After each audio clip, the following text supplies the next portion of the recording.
Hello दोस्तों, मैं संध्या आ गई आपके अपने चैनल पाठशाला हिंदी की, जिसमें मैं आपका बहुत बहुत स्वागत करती हूँ। आप लोग कैसे हो?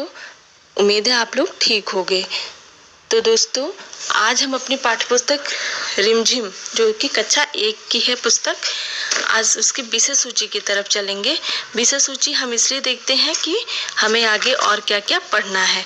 तो हम पाठ 8 चूहो म्याऊ सो रही है, इस पाठ तक अध्ययन कर चुके हैं। तो हमारा अगला अध्ययन है मकड़ी, लकड़ी और ककड़ी। हमें इस पाठ को पढ़ना है। तो मैं आपको बताऊं कि यह एक तारांकिक रचना है। तारांकिक रचनाएं वे रचनाएं होती हैं जो सिर्फ पढ़ने के लिए होती हैं। इसमें ना तो किसी प्रकार का प्रश्न उत्तर होता है और ना ही किसी प्रकार का कोई इसमें अभ्यास करने के लिए कुछ होता है। इसे सिर्फ हम पढ़ने के लिए ही पढ़ते हैं। तो मैं पहले आपको बोल के माध्यम से उस रचना को पढ़ के सुनाऊंगी, फिर आप उसको अपने पुस्तक में पढ़ने का प्रयास करना। वीडियो शुरू करने से पहले अगर आप हमारे चैनल पर नए हैं तो चैनल को लाइक करें, सब्सक्राइब करें, बेल नोटिफिकेशन को ऑल पे सेलेक्ट करें और हमारे वीडियो को अधिक मात्रा में शेयर करें, जिससे अधिक से अधिक लोग इसमें जुड़ पाएं और पढ़ पाए। हमने 3 चीजें देखी, दादा 3 चीजें देखी। एक डाल पर थी एक मकड़ी, लकड़ी पर बैठी थी मकड़ी। मकड़ी खा रही थी ककड़ी। लकड़ी मकड़ी ककड़ी, मकड़ी लकड़ी ककड़ी, ककड़ी लकड़ी मकड़ी। हमने 3 चीजें देखी, दादा 3 चीजें देखी। एक खेत में थी कुछ बालू, बालू पर बैठा था भालू। भालू खा रहा था आलू, भालू आलू बालू, भालू आलू बालू, आलू बालू भालू। उपयुक्त पाठ में आप देखो, लकड़ी मकड़ी ककड़ी बार बार बोलने से इसमें आपको समझ में नहीं आता कि लकड़ी बोल रहे हैं कि मकड़ी बोल रहे हैं। एक तो ये अक्कड़ बक्कड़ का खेल हो गया। फिर एक नया शब्द है ककड़ी, उसी से मिलता जुलता है मकड़ी, उसी से मिलता जुलता है लकड़ी। तो ये तीनों ऐसे शब्द हैं जिसको बार बार बोलने से हमें बहुत ही मजा आता है। आप बोल के देखो, आप आपस में बोल करके इसको बराबर देखो, आप बोल सकते हो। फिर अगले पैराग्राफ में है बालू आलू भालू, बालू आलू भालू।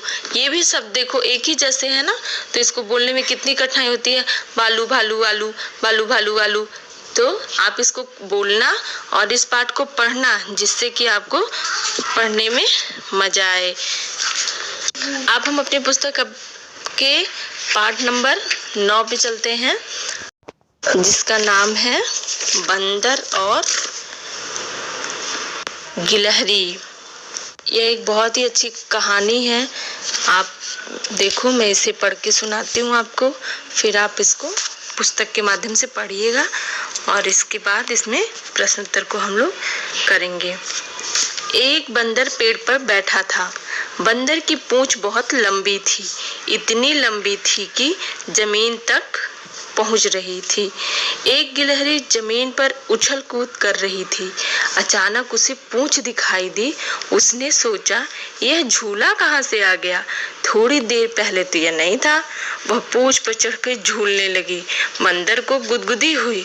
उसने नीचे देखा और वह हंसकर बोला, बहन गिलहरी, यह क्या कर रही हो? मुझे गुदगुदी हो रही है। गिलहरी चौंकी। बंदर भैया, यह तुम हो? मैं तो तुम्हारी पूंछ को झूला समझ के झूल रही थी, बड़ा मजा आ रहा था। और गिलहरी हंसती हुई पेड़ की डाली पर चढ़ गई। अब पाठ के पीछे के हिस्से में एक शब्द दिया हुआ है गप्पे। गप्पे का मतलब क्या होता है कि ऐसी बातें जिसको हम हंसी हंसी में और अच्छा और रोचक बना सकते हैं। तो हम पढ़ते हैं, इधर देखो, बंदर की पूंछ लंबी थी, इतनी लंबी थी, इतनी लंबी थी जैसे सड़क। ठीक है, चूहे की मूंछ इतनी घनी थी, इतनी घनी थी, इतनी घनी थी, जैसे घना क्या होता है? घना क्या होता है? जैसे घना जंगल। भालू इतना मोटा था, इतना मोटा था, इतना मोटा था कि जैसे फुटबॉल। तो यहाँ जो जगह भरा खाली है ना, उसको हम लोग शब्दों के माध्यम से भरेंगे। ऊंट इतना ऊंचा था, इतना ऊंचा था, इतना ऊंचा था, जैसे खाली जगह में भरेंगे पहाड़। चूहिया इतनी छोटी थी, इतनी छोटी थी, इतनी छोटी थी, जैसे चींटी।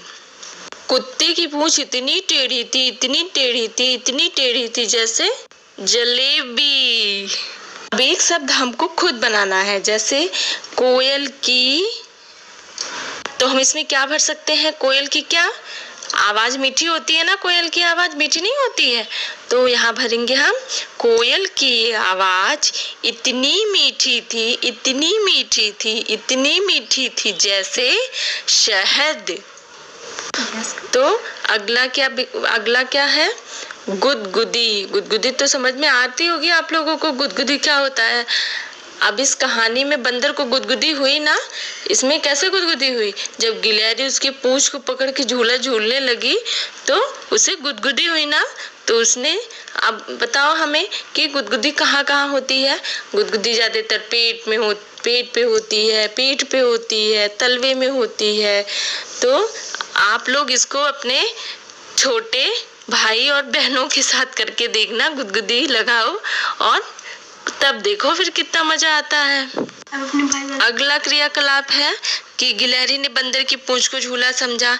तो हमें यह कुछ सामान दिया हुआ है किताब में, जिससे हमें उसका झूला बना के दिखाना है, ठीक है। तो आप इन चीजों से क्या क्या कर सकते हो? रुमाल से आप क्या कर सकते हो? आप मुझे बताना। पेंसिल से क्या कर सकते हो? और स्केल से क्या कर सकते हो? तो दोस्तों, आज मैं आपको एक बात बताना चाहती हूँ। आज मैं अपने टेलीग्राम पर एक वीडियो शेयर करूंगी जो इसी पाठ के अभ्यास से संबंधित होगा, और उसे आप देखना और कमेंट बॉक्स में मुझे बताना कि किसको किसको मजा आया, ठीक है। तो आप मेरे टेलीग्राम पर जुड़े और उस पे मेरी इस अभ्यास पुस्तिका से संबंधित वीडियो को देखें और लाइक करें, सब्सक्राइब करें और ज़्यादा से ज़्यादा शेयर करें, जिससे मैं और ज़्यादा अभ्यास पुस्तिका को बना पाऊँ और आप लोगों को पाठ को पढ़ने में सहायता मिले। Thank you.